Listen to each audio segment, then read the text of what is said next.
welcome to part 2 of Rebecca Solnit's A Paradise Built in Hell reading. So, as we were saying, Rebecca Solnit isn't talking about a literal paradise, but her point is that humans, when their lives are characterized by high levels of social trust, raise the bar for everyone. Humans have a much better time when that takes place. They're under much less stress, and they feel happier and more alive and more in the moment. And she's going to argue that being a disaster actually forces you to be more in the moment than during everyday life. So her question is, what happens to a community when it's completely trashed, right, by a disaster? What happens when things utterly break down? And it's a good question for us in our era of social distancing. By its very nature, the phrase social distancing suggests separation, sorrow, sadness, loneliness that comes from severing the bonds that connect us in everyday life beyond our, let's say, our bubble, our immediate family. But Solnit is going to ask, is it possible that using platforms such as this one in a pandemic or in a neighborhood ravaged by a flood, like in New Orleans, where I used to live? I'm wearing my New Orleans t-shirt here. It says, "Keep New Orleans green." This kind of looks like the house that I lived in there. There's these cool old houses with like palm trees in front of them and stuff. I love that town. But yeah, so her question is, can communities be remade stronger in the aftermath of disaster?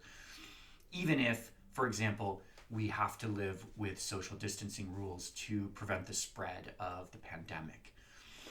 So she's going to say, is it possible that humans can find enjoyment or a time of reflection on the true meaning of existence more easily when our everyday lives are disrupted, when the patterns that we've established in order to function no longer matter, and those things are thrown out the window?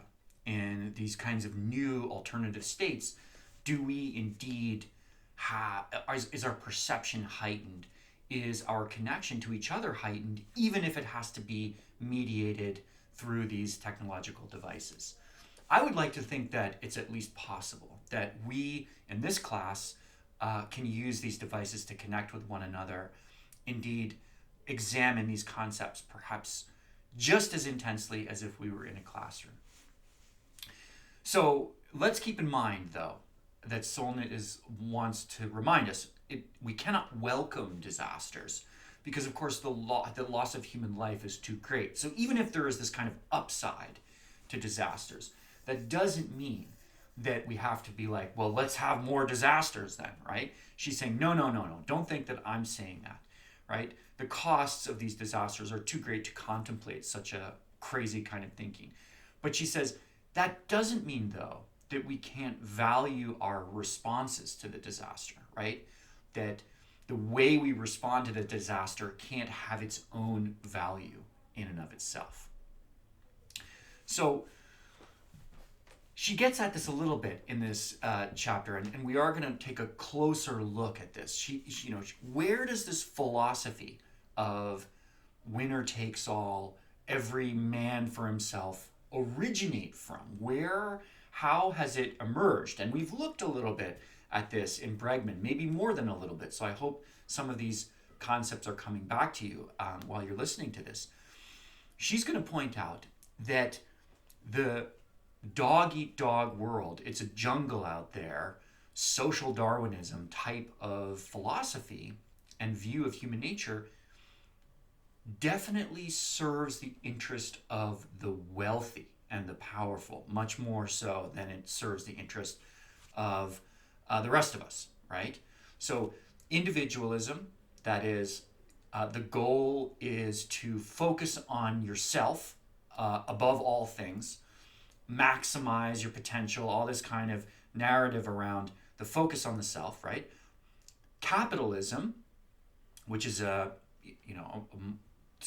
economic system of relations, which in and of itself is kind of somewhat neutral. But when the marketplace is allowed to make decisions that affect people's lives directly based on profit mostly, or scarcity in other cases, then that sort of becomes a problem. When capitalism becomes a philosophy of life, right?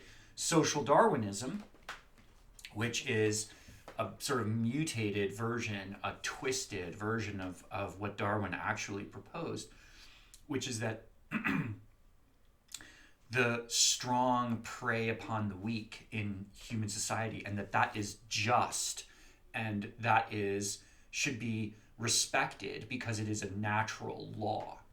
Darwin said nothing like this, right? But this is social Darwinism that we're talking about, which is a sort of misinterpretation, a deliberate misinterpretation, I might add, of his ideas. So the idea that human beings are almost always involved in seeking personal gain rationally, that is, that they're making these kinds of rational decisions. This is sometimes called Homo economicus, economic man, right? A theory that has emerged from economists. And that all of these ideas are related to one another, and they prevent us, perhaps, from being able to value and appreciate lots of other sides of human life. I'm not saying that these ideas are all false or incorrect, although I think some of them are very distorted.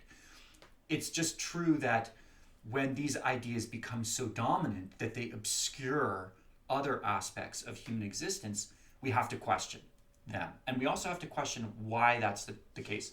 Why should we accept that the wealthy have what they have because they deserve it? I think it's important to question that. So the political philosophy of Thomas Hobbes, who we already discussed in relationship to Rousseau in Bregman, which is this idea that humans are savage beasts and that the only thing keeping us from destroying each other is a very powerful state that he calls Leviathan, right? And then Thomas Malthus, who was a believer in the fact that human beings inevitably will overpopulate areas that they live in and destroy them, and we will end up with massive amounts of starving people. His ideas turned out to be wrong. More people suffer from obesity than they do from famine, which isn't to say that hunger isn't a serious issue, but again, these ideas are related.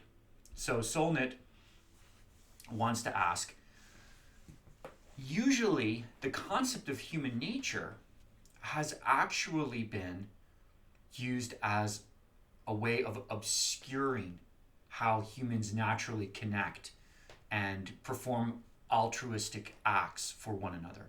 Usually human nature is associated with selfishness, and anytime someone says, well, you know what, people actually do show signs of behaving in positive ways to one another, then everyone always says, well, that's just naive. You're just being a pie in the sky dreamer. And humans really just want to, get what they want for themselves at whatever the cost. So Solnit says maybe, the idea that there's one human nature is a problem. Like, let's respect the fact that humans are all the same species, but perhaps we have multiple different natures. And it might be more useful to think in terms of a variable human nature rather than one sort of stable, concrete essence. But she says we can explore what the prevalent reaction is, that is, the most common reaction to a disaster seems to be, because we just have the evidence now to be able to do that.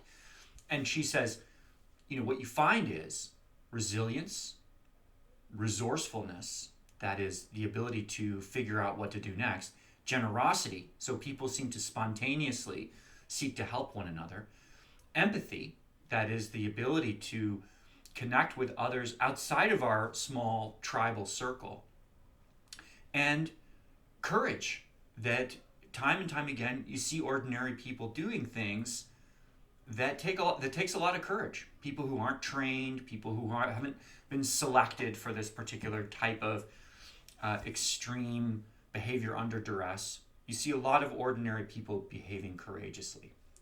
So she wants to say, remember that you have wealthy people who, obviously want us to accept that these principles of social Darwinism. Then you have entertainment products like disaster films or television shows like Game of Thrones, which I don't know if you watched, where the prevalent view of human nature is that of like a barely controlled savage, right, which will emerge during a time of stress. And then you have, honestly, and I used to be a journalist, so this makes me feel a little bit bad, you have media, news reports, who write about disasters oftentimes, although not always, but oftentimes seeming to look for examples of bad human behavior, right? So you have, in other words, a number of different influences which come together to make us feel as though, we are pretty sketchy. And she wants to point that out. So let's keep that in mind going forward. And we are allowed to be sometimes skeptical of what.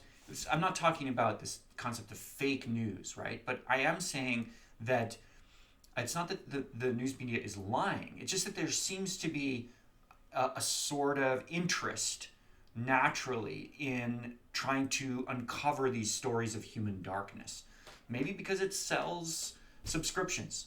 Who knows? But I think we can notice that as being true, right? And Bregman also talked about that. So what about this notion of individualism and being cut off from a community, right? Solnit wants to ask, is our recent history actually a history of privatization? Are we pushed into isolation? And it's especially fair to ask that in an era of pandemic, right? Is it possible for us continually to connect when we're all kind of locked in these rooms? And this is my study, so I don't feel too bad in here. But this idea of disasters being forced upon us in such a way that we become cut off from each other, right?